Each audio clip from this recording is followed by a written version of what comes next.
महाराज उन्हाळ्यात टायर टाकून म्हातारं फुकायलेत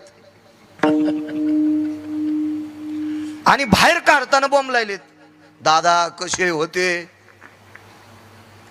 आणि तिथं गेल्यावर चोकून अण्णा टायर लावायलेत. मला सांगा एका घंट्यानं उशिरा जळण, लवकर जाणं काय स्पर्धा आहे का देवा?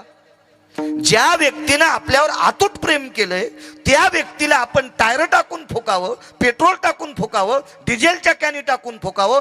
काही काही त्या वाफाऱ्यानं तिसऱ्या दिवशी सावडायच्या दिवशी फुकायला गेलेले मेले. तुम्ही बघा ना टीव्हीवर पेपरवर बातम्या होत्या माग, ती भाप आली आणि थुत्र जळाले, 70% भाजले काशीनाथ बाबा. आणि ते नंतर त्याला सावडायच्या दिवशी ते फुकले. काय कितपत प्रकार तुम्हाला गोड वाटतो तो? सरपण वापरा, गौरी वापरा. अरे ज्यानं लाखो रुपयाची अब्जावधीची प्रॉपर्टी आपल्यासाठी कमवली, पेट्रोल टाकण्यापेक्षा 5 किलो गावरान तूप टाका ना. तुम्ही मित्रासाठी लय धाब्यावर काही काही कुठाने केलेत ना, त्याच्यापेक्षा त्या बापासाठी, त्या माईसाठी, त्या आजीसाठी, त्या पंजोबासाठी, त्या आजोबासाठी 10-5 किलो गावरान तुपासाठी पैसे खर्च करणं काय तुमची बँक जळाली का तुमची? म्हणजे मशानभूमीत सुद्धा देवाला आवडेल, निष्ठावंत संतांना आवडेल, तिथले सुद्धा व्यवहार कुलकर्णी काका व्यवस्थित राहिले नाही.